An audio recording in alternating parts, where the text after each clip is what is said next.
قدم نه اوچتو زړه کې د هغه کار دپاره حقیقي اراده نه کوو. اوس موږ وایو ګوره دا زنانه کورونه صفا کوي، لکې صفایي باندې 2 ګنټې هم تېرې شي، 3 ګنټې هم تېرې شي. بعضې کورونه لوی لوی په خپله محنت کوي، ورسره نوکران هم بیا لګوي یا ورسره نوکران. بعضې کورونو باندې ورځ لګي لوی صفایي هر څه. دوی نه چې تپوس وکړي چې تاسو ولې دا صفایي کوئ، که اوس مې خاوند راغی څه به وایي، یا څوک راشي نو هغوی به څه وایي چې دی څنګه کور دی. نو د یو مجازي محبت چې هغه په زړه کې پروت دی، د هغې دپاره موږ څومره تکلیف تېروو، او یو حقیقي محبت چې د الله تبارک وتعالی دی، نو د هغې دپاره خپل زړه نه صفا کوو، د زړه صفایي نه کوو. د بدن چې کوم روحاني علاج دی، کوم روحاني صفایي ده، هغه د خپل بدن نه کوو. او پته به د دې یو چې الله غفور رحیم دی، او الله رحمان دی، او الله رحیم دی. بېشکه دی، هېڅ شک پکې نشته، خو د الله جل شانه رحم زموږ د اعمالو ته متوجه کېږي. الله چې معافي کوي زموږ چې کوم سوچ دی، زموږ چې کوم کردار دی، زموږ چې کوم حقیقت دی، هغه حقیقت باندې د معافۍ اعلان شته که نشته. دا څیزونه د زړه سره تعلق ساتي، چې په دې زړه کې د کوم څیز حقیقت ښکاره شي، ټول جسم د هغې تابع بیا رواني. دې وجې نه قرآن شریف کې الله جل جلاله چې کله د انسان خصوصا د کافر د هغه کوم منفي کارونه یادوي، نو الله د زړه طرف ته اکثر اشاره کړي. فی قلوبهم مرض، خبرې علم کې خوله کوي او غلط ځای ته تلل خپې کوي،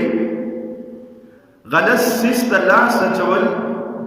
هغه لاس کوي، لیکن الله فرمایي فی قلوبهم مرض. نو معلومیږي دا چې دا زړه د دې ټولو څیزونو اډر والا دی،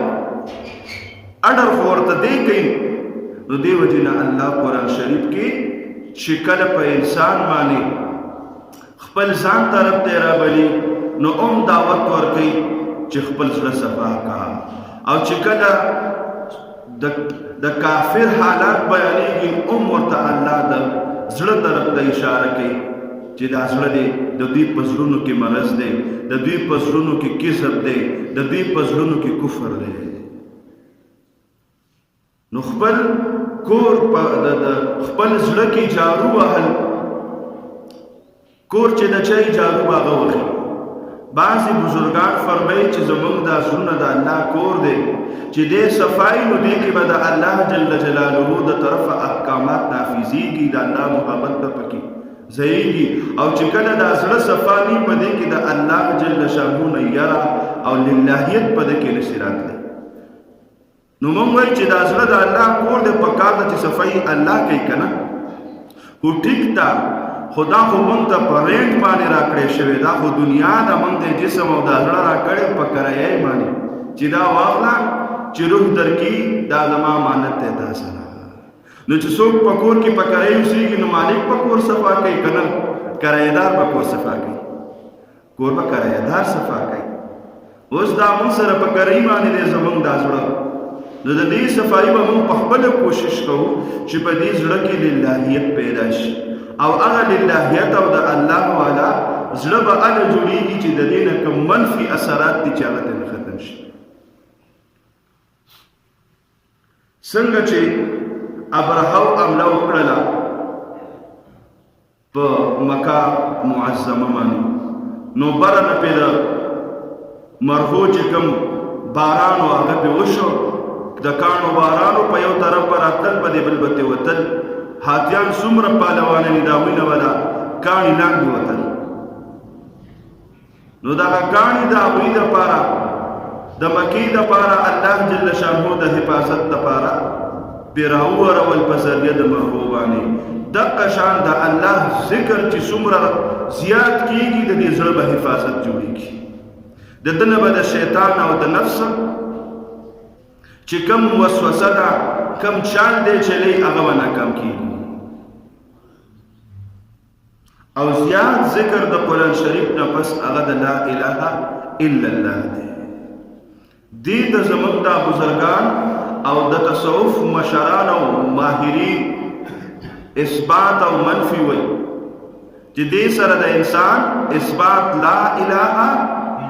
الا الله خدای چې سره پیدا کړی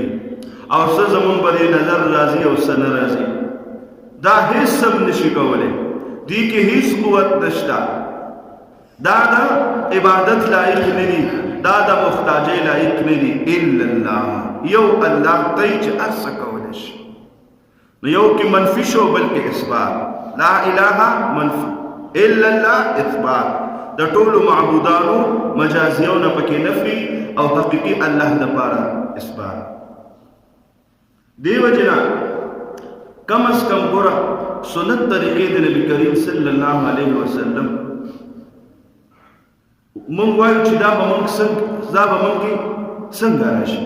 نو داسې ډېر کارونه دي چې هغه مونږ هر وخت کوو صرف په هغې کې د سنت طریقه راجمدی کول دي مونږ هسې هم کوو پټ لکه مثال کې طور پر مونږه اوبه څښو د ورځې څو ځله څښو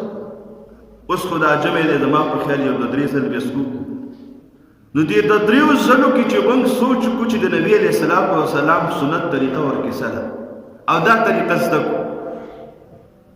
جنید بغدادي رحمت الله علیه سره یو مرید لس کاله تیر کړل نو په لسم کال پس ورته ویې رجي زه به دنه لاړ شم ولې وایي ما خو دلته بس وایي څه کرامات تاسو نه ونه لیدل هغه ورته ویل بچیا ما سره د لس کاله تیر کوه وایي د اوسه پورې زما یوه طریقه تا داسې ولیده چې هغه خلاف سنت ده وایي نه جناب نو ورته وایي اصلي کرامت او اصلي مجاهده خو دا چې الله مې دا لس کاله په سنتو کې تیر کړل د نور کرامت څه ده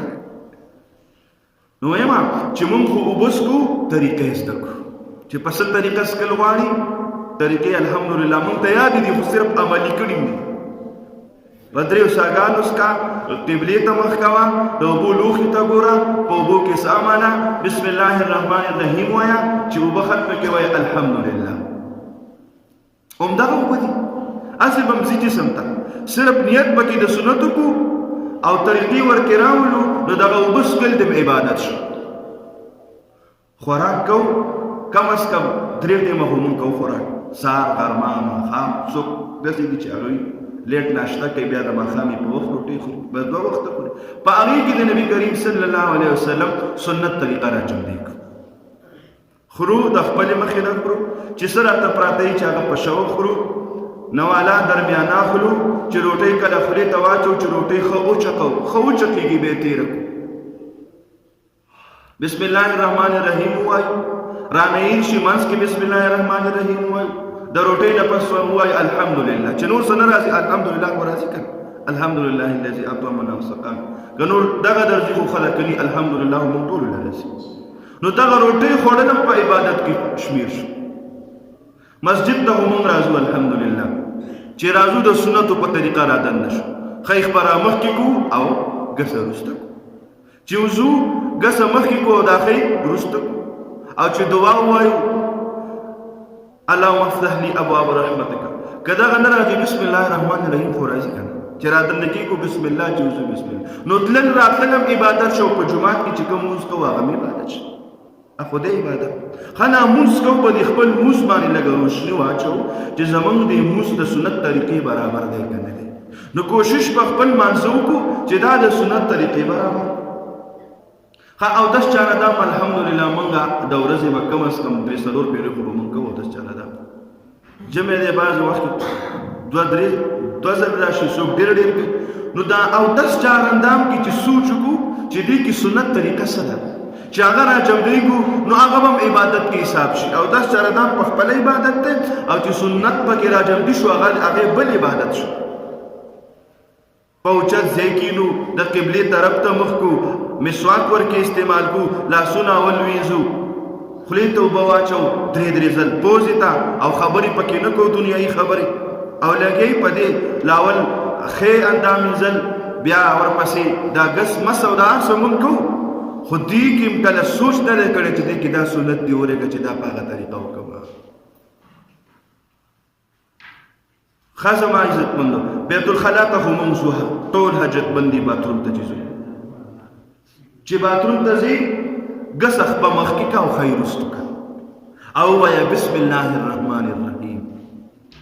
دا نشو شتمتا چې روزي خیخ پر مخ کې کا او دا غسه ورستکه او یا الحمدلله یا باتروم باندې دعا وایا چې غفران قابل دعا نو حدیث شریف کې راځي چې څوک بسم الله الرحمن الرحیم وایي د بدن بیا جنات نه ني د دنه یو دایره تاوشي چې وایي بسم الله الرحمن الرحیم نو واشروم کې بنده به حجاب کیږي چې کپڑے کله بدلو دا غیر مخ کې وایي بسم الله الرحمن الرحیم دې کیسه اول خی په سواچو بیا ورپسې دا غسه بیا د خلاص نستوړې بیا د غس داسې واچو بیا د کمیس داسې راواچو عمدا من کو خود سنت طریقې ورکې نه کو نو دې ټول سره به د نفس ملا مات شي دې طریقو سره به د شیطان ملا مات شي خوراک کو بعضی ځینو کې په ولاړه باندې خلک لګي نو په ولاړه باندې خوراک دې ته د زناور خوراک ویلي او هغه په ولاړه خوراک په ولاړه باندې خوراک مکو په ناسته باندې کو شیټ وګورځه خور کا درستخان خور کا او چې کوم کور کې درستخان خوريږي او ټول کې نه الله پاک دې کور کې پرېزه کې برکات اچي پس مکه باندې ناس د سنت ته که مجبوری په کټ کې خوړې شي یا په کورسۍ باندې خوړې شي مجبوری راشي د ولاړې مجبوری نه ده پکار زما عزت مندو دغه شانته من او تاسو کم یو کار کو په هغه کې د خپل علماو نه تاسو کو مشرانو هغه مشرانو ته تاسو کو چې کوم د دین نه واقف دي هغه نه تاسو کو یاره بابا پلار نه تاسو کو هغه د دین نه خبر دی تجربه شوی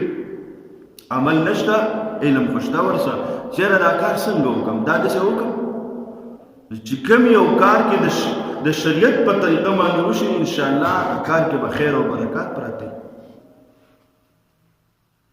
د هر یو سیس د پاره په شریعت کې حل شته دی هر یو سیس د پاره حل شته خو صرف دا نه چې موږ حل زده کو موږ د حل نظام نه واقف کړي د خپل مرزي ژوند تیر دویم سیس زما عزت مندو د ټولو نه په دنیا کې خطرناک غټ دشمن هغه شیطان دی قرآن شریف کې الله فرمایي ان الشیطان لکم عدو فاتخذوه عدوا وایي چې ستاسو دشمن شیطان دی خو تاسو سره دوستی مکوئ تاسو هم سره دشمنی وساتئ د دشمن سره خلک دوستانه ساتي نه ساتي وسره وایي دا مې دشمن دی او بیا هغه خطرناک دشمن چې الله په قرآن کې وی مونږ ته ښودلی چې ګوره دا هم دشمن دی او دشمن هم داسې نه د پلانانو د وخت نه راپسې په دشمنۍ را روان دی بابا آدم علیه السلام زمونږ د انسانیت پلار چې کوم هغه سره دوکه کړی هغه سره افراط کړی دی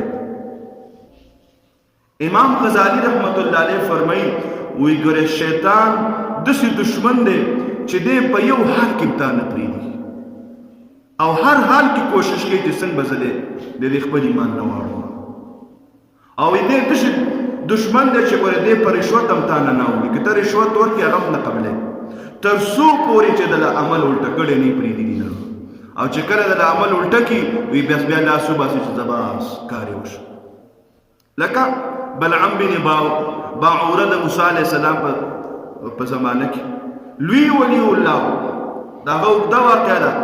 د موضوع مطابق دی لږ زیرانه چې هغه لوی ولی الله چې چاته به دعا وکړه فورا به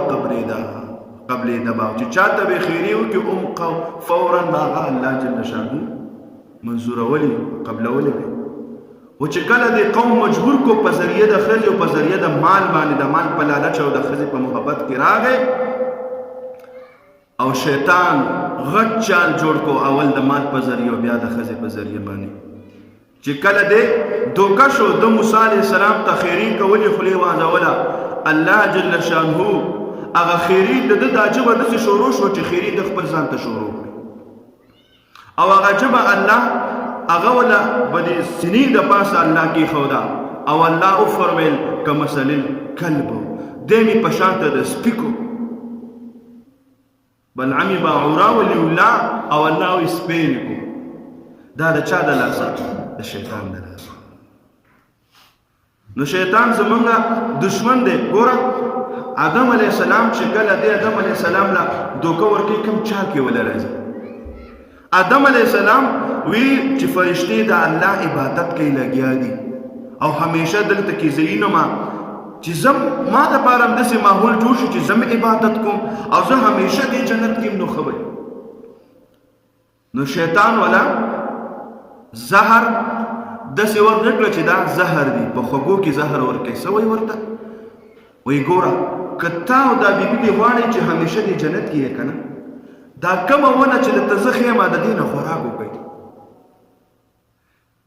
کومه ونه چې الله تبارک وتعالی تاسو ته ښودلې ده هغه دا نه ده د دې رنګ د هغې په شانتې دی خو حقیقت یې د هغې په شان نه دی او بیا ورته څه خوري قسمونه ورته خوري ورته وایي چې زه ستاسو دپاره ناصح یم زه ستاسو خیرخوا یم ګورئ په تاسو خفه کېږم په تاسو دردېږم آدم علیه السلام نه هغه خبرې هېرې وي چې الله وفرمیل چې ګورې دا د دشمن دی د خبره به نه منې دا ته هېر شي او بل آدم علیه السلام دروغ نه پیژندل چې لا دروغ به هم صحیح په پیل ازل دی مردار دروغ ویلي او په پیل ازل په اسمان کې تکبر ته کړی په پیل ازل باندې د الله جل شانه نافرماني ته کړې ده په اسمان کې پیله نافرمانی شیطان کړي او په ځمکه کې پیله نافرمانی هغه د آدم علیه السلام زوی کړي چې بل به قتل کړ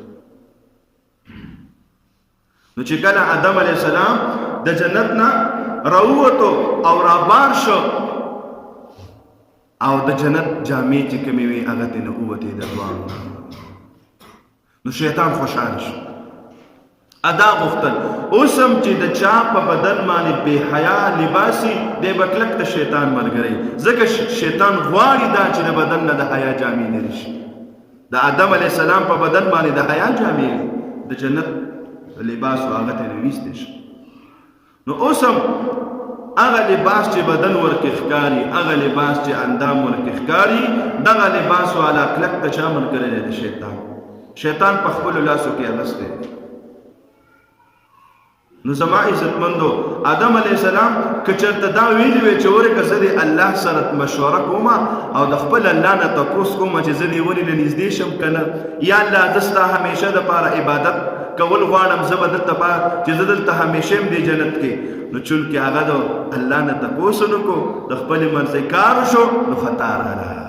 نو چې موږ او تاسو تپوس نه کوو د خپلې مرضۍ کار کوو نو خطا نه خطاګانې به رانه کېږي دی وجنا بیا آدم علیہ السلام فرمائے چې لا اله الا انت سبحانك انی كنت من الظالمین ربنا ظلمنا انفسنا وان لم تغفر لنا وترحمنا لنكونن من الخاسرین دا دوی چې یا رب موږ خو پوه نه شو چې دې ظالم موږ سره فراډ او دوکه وکړه دا خو موږ ځان سره زیاتې وکړو که ته زمونږ بخشش ونه کړي او ته په موږ رحم ونه کړي لنکونن من الخاسرین خدای وګوره موږ په نقصان کې شو دا د آدم علیه السلام توبه وه د الله په دربار کې او البرکات مع اکابرکم یا البرکت مع اکابرکم وایي چې ستاسو په مشرانو کې الله برکات ایښي د مشرانو برکات د فقیحانو برکات د عالمانو برکات دی وجنا زما عزتمندو چې من او تاسو په خپلو عیبونو باندې نظر ساتو چې کم عیب دی یو بزرګ وایي که کله دې په خپل عیب نظر راغی نو بیا باندې د بل په عیب باندې کله نظر رانشي د سروردري چې کوم بزرګ دغه شوی تیر شوی دی کوم عالم هغه ته خپل مرید یو ځل وی یا حضرت زما خو دومره عیبونه دي چې یو عیب ګورم هغه لا ختم نه بیا راکې بل عیب ته مې خیال شي زما خو ټول نظر به د خپلو عیبونو باندې دی او ختمیږي نه دا به زه څه کوم نو حضرت صاحب ورته وویل چې بچو دا ته چې کوم سوچونه په خپلو عیبونو باندې کې دا د کامل ایمان نښه دا ده او کامل ایمان والا دا دی چې خپلو عیبونو باندې هر وخت نظر ساتي چې خدایه زما دا عیب دی دې وجې نه زما عزتمندو په خپله باندې کوشش کوو چې ځان د یو ظلم د ځای نه بچ کړو چې چا سره ظلم زیاتې ونه کړو د هغه د عیب په وجه باندې یو کم تکنو په دې نیت باندې چې ولې پلانکې به پکې پرېوځي شرطه موږ ته کامیابي نشي میلاویدلی زما عزتمندو چې کوم موږ کوشش کوو چې پلانکې سړی بې عزته کړم د ده نه عزت لاړ شي دی بې عزته شي یا ساتل پکار دي ګورې دا انسان ده ته به کله عزت میلاو نه شي چې د بل د بې عزتۍ سوچ کوي او یو دا خبره چې ځان داسې حیثیت والا جوړ کړم چې ټول خلک زما عزت کوي او زما یو مرتبه او زما یو دبدبه چلیږي او زه ځان یو ښه حساب کړم ذلت سره به دې مخې یو ځای به داسې راشي چې داسې بې عزتي به دې وشي چې هغه کوم سوچونه دې کړي هغه به په یو خبره باندې والوځي نو عاجزي انکساري عاجزي سره انسان الله جل جلاله مرتبه ته رسي او د لوی او د تکبر سره د شیطان حال ته وګوري تکبر پیلنې ته کړو ذات ویلو چې انا لپس خطرناک دی چې زه یا په خوله یا په زړه خو چې زه دې ویل نو زه تبعي ده او خصوصا چې د زړه نه بیا لګیا شي دویم سیز بل سیز چې کوم دا دی په خپل عقل باندې اعتماد کول نه وي پکار چې دا زه څه کوم بس دا ټیک دي جانې د ګورو به چې کله په خپل عقل باندې فیصلې شروع شولې او خپل عقل استعمال شو د انسان د آخرت او د دنیا د دواړو تباهي به شروع شي چې عقل نه کار اخلي الله جل شانه دا 1,24,000 کم او زیات پیغمبران سره رالیږلي 104 کتابونه سره رالیږلي قرآن سره رالیږلی چې خپل عقل به استعمالو بله زما عزتمندو چې کوم سړی د الله نه یریږي د ده به ټول عمر له ښه انجام وي او چې کوم سړی د الله نه نه یریږي او د مخلوق دپاره لګوي د ده به ډېر بوره انجام وي په دنیا کې خوشحالۍ به ده ته میلاو نه شي او آخرت کې مو سره د خوشحالو وعده نشته هغه ګوره مونږ وایي پلانکې سیز کوم دا خلک پسه وي دا چل کومه دا خلک پسه وي زوی له جامه پیزار کوم په پلانکې ځای ته لاړ شو بیا به راته خلک څه وایي چې دی ولې څه چل کړی نو ټول خلک الله یو ځای کې نشته چې بھئی زه دا یو کار کوم یا لکه وړو بار شور مه کوئ زه دا یو کار کوم دا د شریعت مطابق دی که نه دی د شریعت سوچ هم زمونږ نشته نوم په زړه کې راځي او نوم په ذهن کې راځي قرض باندې رالیو خو یو کار به کوو د دې دپاره چې خلک راته دا وي او خلک راته دا ټول ریاکاري ده دا ټول د الله جل شانه د قانون نه بغاوت دی طریقې صرف جدا ده لکه مثال مونږ دروغ وایو که نه نو شیطان راته وایي چې لکه ته اوس داسې وایې چې ما دروغ وویله نو په دې دې لږ دا زړه مطمئن نه دی نو داسې وایه چې بانه مې ورته وکړه نو اوقع بانه او دروغ یو شیز دی و شیطان داسې یو لفظ زمونږ په معاشره کې عام کړی دی چې مونږ په هغې باندې داسې ډېره پروا نه ساتو که هلکه دروغ دې ولې وي لکه بعضې نیم خلک چې سود ته منافع وایي یاره بس منافع پکې وکړه لګیو منافع باندې دا چل کو نو منافع او بانا دا دواړه دا د شیطان د چالونو نه غټ چالونه دي او دروغ چې کله انسان وایي د ده د خولې نه دومره څښاک ویځي وایي چې څو میله پورې د ده نه دغه رحمت فرشتې جدا شي خواله وله نه راځي بدبو د لاسه او وایي شیطان متراجف شي بلکل ورسره په خوا کې نو دې وجې نه موږ او تاسو دورنګي پرېږدو ایک رنګ هو جا چې به دې زړه م صحیح چې به دې خوله م صحیح چې هغه په زړه کې او په دې زړه کې د الله جل جلاله معرفت دپاره کوشش وکړو د الله د دین دپاره کوشش وکړو خپله زندګي د شریعت مطابق دپاره کوشش وکړو ځکه ګوره دا ژوند په مثال د واورې دی که دا واوره د اوبو کې واچوله خو اوبه به راته یخې شي او که دا واوره هم په دې په ډاګه داسې پرته ده بس دا به ویلې شي ختمه به شي نو زما عزتمندو دا ژوند دی دا ختمیږي روان دی دا ډېریږي نه دا کمیږي لګیا دی که د یو سړي 100 کاله عمر دی او هغه اوس دې وخت کې 30 کالو دی یا د 40 کالو دی نو پوه شه چې زما عمر کم شو 80 مې پاتې دی 40 مې تېر شوی دی دا خو په کمېدو روان دی نو چې دا زندګي د الله د حکم او د حبیب پاک صلی الله علیه وسلم په طریقو باندې تېره شوه انشاءالله العزیز چې دا به داسې شي لکه په ګرم اوبو کې چې واوره واچوي هغه اوبه یخې شي دنیا او د آخرت خوشحالۍ دي دنیا او د آخرت کامیابۍ دي ګوره دا منافقت په 2 قسمه دی یو لوی منافقت چې د کفر دی چې په خوله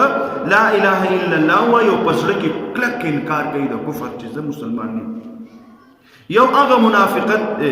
چې هغه ورکوټی دی هغې ته رسول الله مبارک صلی الله علیه وسلم حدیث کې راځي رسول الله فرمایي چې څوک کله دې خبرې کوي دروغ به وایي چې امانت ورسره کېږي خیانت په پکې کوي او چې وعده وکړي د هغې به مخالفت کوي او چې کله په جنګ کې ورشي نو کنځلې به شروع کړي دا د غټې علامې دي د منافق نور هم ښودلي دي چې د سهار لمونځ نه کوي د ماسخوتن لمونځ نه کوي چې دا په منافق باندې ډېر ګران د رسول الله مبارک زمانه کې منافقان به سهار او ماسخوتن جمع ته نه راته بهر کې نو د منافق څومره سزا ده حدیث شریف کې راځي چې جهنم کې یو کوی دی او هغه کوی چې یو ځل سر را کولاو شي او سر ورته ورغورځېږي او چې سر پې بند شي بیا به هغه سر نه کولاویږي نو قرآن کې فرمایي ان المنافقین فی الدرک الاسفل من النار دی به د اور او د جهنم په آخري او آخري دقه کوی دی او هغه دومره خطرناک دی چې مفسرین او محدثین حضرات فرمایي چې دا جهنم هر ورځ په خپله د هغه کوی نه پناه غواړي وی د هغې دومره سخت اور دی او د هغې دومره سخته سزا ده چې دا جهنم په خپله د هغې سزا ته نشي ټینګېدی نو الله جل جلاله دې زمونږ او ستاسو حفاظت را نصیب کړي چې دغې ته انسان پرېوځي او بیا ورپسې سر بره نه بند شي نو چې څه حال وي الله دې موږ تاسو وساتي واخر دعوانا ان الحمد لله رب العالمین الله دې